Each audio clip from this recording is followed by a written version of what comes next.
Hello friends, welcome back to my YouTube channel. आज हम पढ़ने वाले 3 फेज 4 वायर डिस्ट्रीब्यूशन सिस्टम।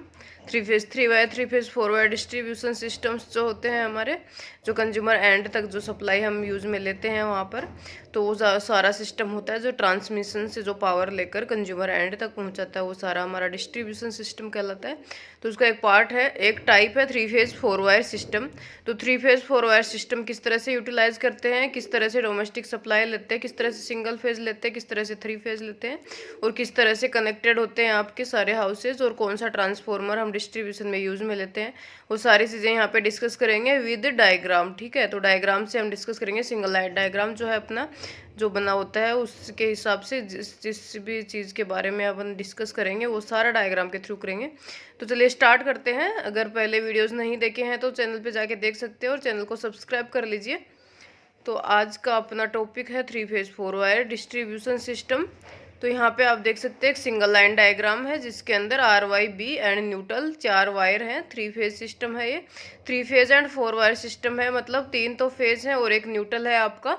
तो यहाँ पे पहले स्टार्ट करते हैं, स्टार्टिंग से आर वाई बी फेज यहाँ से आ रहे हैं आपके पास, जो अपना जीएसएस होता है।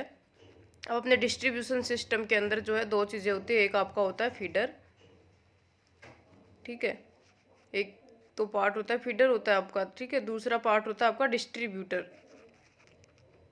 तो ये दोनों पार्ट क्या क्या होते हैं वो देखते हैं। तो फीडर क्या होता है आपका, फीडर जो आपका जीएसएस जो होता है वहाँ से सप्लाई लेकर डिस्ट्रीब्यूटर को कनेक्ट करता है, ठीक है, जीएसएस से, जो अपने 33 केवी जीएसएस होते हैं, जहाँ पर हमारे पास ट्रांसमिशन से पावर कनेक्टेड रहती है, फीड रहती है, वहाँ से हम फीडर लेते हैं। फीडर्स क्या है, इस तरह का सिस्टम होता है जिसके अंदर से कभी कोई टैपिंग नहीं ली जाती। मतलब फीडर जो होते हैं उसके अंदर करंट जो है कॉन्स्टेंट होती है, और फीडर की डिजाइनिंग के लिए हम करंट कैरिंग कैपेसिटी को ही मेन कंसीडरेशन मानते हैं। तो ये आपके फीडर होते हैं, जहाँ पे फीडर होते हैं जिसके अंदर से कोई भी टैपिंग, किसी प्रकार की टैपिंग उसमें से नहीं ली जाती है। तो करंट जो है यूनिफॉर्म होती है, इक्वल होती है ऑल ओवर द फीडर, ठीक है। उसके बाद आपके आते हैं डिस्ट्रीब्यूटर। जो डिस्ट्रीब्यूटर जो होते हैं वो फीडर से कनेक्टेड होते हैं, और दूसरी तरफ वो है कंज्यूमर एंड से कनेक्टेड होते हैं। मतलब जहाँ पर अपनी सप्लाई जा रही है, पहुँच रही है, यूटिलाइज हो रही है, किस तरह से हम इलेक्ट्रिसिटी को यूटिलाइज कहाँ पर कर रहे हैं, वहाँ तक जब आपका सिस्टम जाता है उसे बोलते हैं डिस्ट्रीब्यूटर, ठीक है। तो आपके फीडर और डिस्ट्रीब्यूटर दो पार्ट हो गए हैं डिस्ट्रीब्यूशन सिस्टम के। अब आप देखते हैं यहाँ पे R Y B 3 phase system आपका दे रखा है यहाँ पे। पहला है आपका डिस्ट्रीब्यूशन ट्रांसफॉर्मर, डीटी बोलते हैं जिसको अपन, ठीक है। अब डीटी जो होता है आपका वो किस में कनेक्टेड है, देखिए इसका फेज सीक्वेंस आप, तो ये है आपका डेल्टा और ये है स्टार और विद न्यूट्रल ग्राउंडेड, ठीक है। तो डेल्टा स्टार कनेक्शन होता है अपना डिस्ट्रीब्यूशन ट्रांसफॉर्मर का। काफ़ी बार क्वेश्चन भी आया है इस तरह का, जिसमें मैंने आपको एक्सप्लेन किया है कि जो आपके डीटीज होते हैं वो स्टार डेल्टा में नहीं, डेल्टा स्टार में कनेक्टेड होते हैं।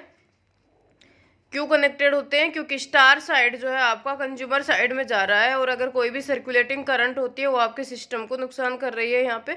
तो स्टार जो अपन दे रहे हैं न्यूट्रल कनेक्टेड टू ग्राउंड है, इसका मतलब क्या है कि सर्कुलेटिंग करंट, फॉल्टी करंट जो भी आपकी होगी सर्कुलेट कर रही है, वो सारे के सारे उसको एक पाथ प्रोवाइड कर दिया जा रहा है यहाँ पे, ग्राउंड से कनेक्टेड है। अगर यहाँ पे डेल्टा अपन यूज में लेते तो डेल्टा के अंदर ही सर्कुलेट होती रहती, क्योंकि वो ग्राउंडेड होता नहीं है, उसका कोई भी इस तरह का सीक्वेंस है नहीं कि ग्राउंड कर दिया जा सके। तो इसलिए हमारा डेल्टा स्टार ट्रांसफॉर्मर जो होता है वो डिस्ट्रीब्यूशन में यूज में लिया जाता है। जो भी डीटी होते हैं हमारे डीटीज, वो सारे डेल्टा स्टार में कनेक्टेड होते हैं विद न्यूट्रल ग्राउंडेड, ठीक है। अब आगे देखते हैं आपका स्टार साइड में, देखिए ये अपने कंज्यूमर साइड में जा रहे हैं, आर वाई बी 3 फेज है और एक न्यूट्रल है।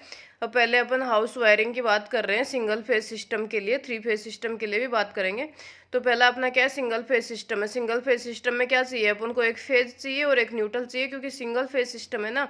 तो 220 वोल्ट या 240 वोल्ट जो आपका आता है घरों में सिंगल फेज सिस्टम के अंदर, उसके लिए आपको एक चाहिए फेज और एक चाहिए न्यूट्रल। तो आर वाई बी और एन जो 3 फेज 4 वायर सिस्टम है उससे प्रोवाइड कराया जाता है। तो आपके जो 3 फेज है उसमें से कोई भी एक फेज को यूटिलाइज कर लिया जाता है किसी भी एक हाउस के लिए, किसी भी एक सिंगल फेज सप्लाई के लिए। आर वाई बी में से तीनों में से किसी एक फेज को यूटिलाइज कर लिया जाएगा, और उसके साथ ही आपका जो न्यूट्रल ग्राउंडेड है उसको भी यूज में लिया जाएगा, घरों तक उसको पहुंचाया जाएगा।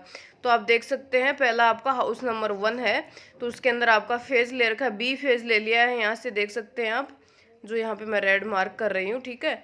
बी फेज यहाँ पे ले लिया है, और उसके साथ ही आपका क्या ले लिया गया है, यहाँ से एक न्यूट्रल ले लिया गया है, और बी फेज और न्यूट्रल आपके हाउस वायरिंग में यहाँ पे चले जाते हैं। जो भी आपकी एमसीबीज होती हैं या जो भी सिस्टम होता है आपका मीटर होता है उसके अंदर जाके कनेक्ट हो जाता है। अब जो यहाँ पे आपका मीटर के पास जाके कनेक्ट होता है, जैसे ये डिस्ट्रीब्यूटर है आपके, ये जो भी लाइनें दिख रही हैं 4 3 फेज 4 वायर सिस्टम के सारे डिस्ट्रीब्यूटर हैं। अब इससे अंदर से टैपिंग लेते हैं अपन, डिस्ट्रीब्यूटर्स जो होते हैं उसके अंदर से टैपिंग लेते हैं हम हर जगह से, ठीक है, सप्लाई पहुंचाने के लिए कंज्यूमर एंड तक। तो इसके ऊपर करंट जो है आपका यूनिफॉर्म नहीं होता, कांस्टेंट नहीं होता है। अब इसके अंदर अपन क्या कर रहे हैं कि एक फेज ले लिया है और एक न्यूट्रल ले लिया है हाउस वायरिंग का।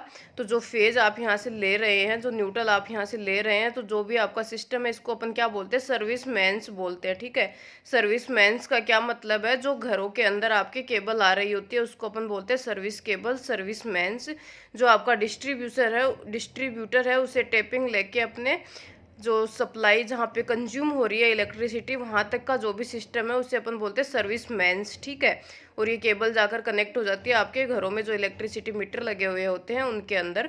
तो इस तरह से आप एक फेज और एक न्यूट्रल वायर ले जाते हैं। अब यहाँ पे न्यूट्रल वायर ले जाने का और ज़्यादा इंपॉर्टेंस हो जाता है, क्योंकि आपके घरों में कितने सारे इक्विपमेंट्स कनेक्टेड होते हैं, सारे के सारे पैरेलल में कनेक्ट होते हैं। पहले तो आपका वायरिंग जो है पैरेलल वायरिंग होती है, सारे इक्विपमेंट्स पैरेलल में कनेक्टेड होते हैं। न्यूट्रल वायर लेके जा रहे हैं तो अगर कोई भी फॉल्टी करंट है या किसी भी तरह की सर्कुलेटिंग करंट है या किसी भी इक्विपमेंट के अंदर से कोई फॉल्टी करंट पास हो रही है तो वो सारी की सारी ग्राउंड कर दी जाएगी और एक रिटर्न पाथ प्रोवाइड करा दिया जाता है न्यूट्रल के थ्रू। और जो अनयूज्ड इलेक्ट्रिसिटी होती है, अनयूज्ड करंट जो होती है वो वापस से सिस्टम में फीडबैक हो जाती है, ठीक है। तो एक सर्किट कंप्लीट कर लेता है। यहाँ पे करंट फ्लो होने के लिए आपका क्या चाहिए, करंट फ्लो होता है तो सर्किट कंप्लीट होगा तभी तो फ्लो होगा ना। तो ये न्यूट्रल किस लिए प्रोवाइड कर दिया जा रहा है, एक सर्किट कंप्लीट करने के लिए, अनयूज्ड इलेक्ट्रिसिटी और करंट को फीडबैक करने के लिए, और आपका कोई भी फॉल्टी करंट या इस तरह का है उससे प्रिवेंशन के लिए, ठीक है। अब सेकेंड हाउस में देख सकते हैं आप, सेकेंड हाउस में क्या कर लिया, एक वाई फेज से ले लिया है यहाँ से और एक न्यूट्रल ले लिया है। इसी तरह से आपका थर्ड हाउस है उसमें आर फेज से ले लिया है, इससे न्यूट्रल ले लिया है।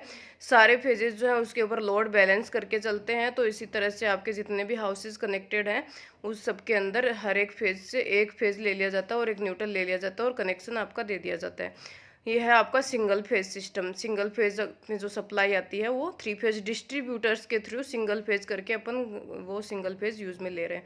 अब अगर बात करें 3 फेज लोड है आपका, 3 फेज जैसे घरों में कनेक्शन होते हैं 5-6 किलोवाट से अब वो कनेक्शन है, वो सारे 3 फेज कनेक्शन होते हैं आपके 6 किलोवाट या उससे ऊपर वाले।